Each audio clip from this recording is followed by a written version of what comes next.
Okay, so here I'll show you a little bit of how to do self-expressive. In self-expressive, you have to write an original story.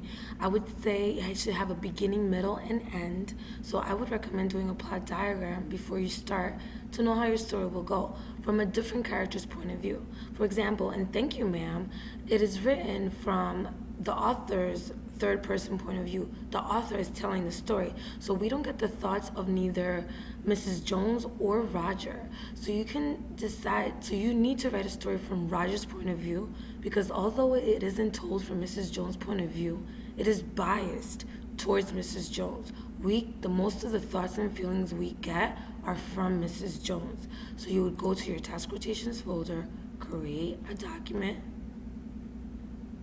title it,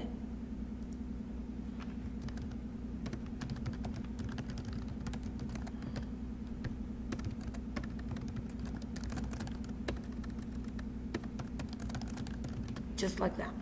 And now I'm going to put my font at 12 and I'm going to start.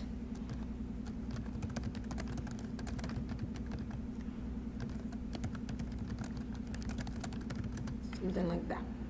Now, it is not enough to just change the pronouns to I, we, me, he, etc. This is not enough. Because now we want Roger's point of view. So for example,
etc.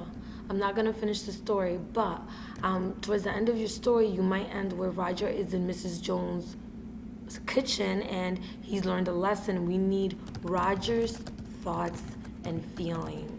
As you can see, it is not enough to just change over the pronouns and say, as I was walking down the street, I saw Mrs. Jones. First of all, he didn't even know Mrs. Jones' name, so be very careful. Make sure you look at the rubric at the tiny URL I provided for you so you know the expectations. Good luck.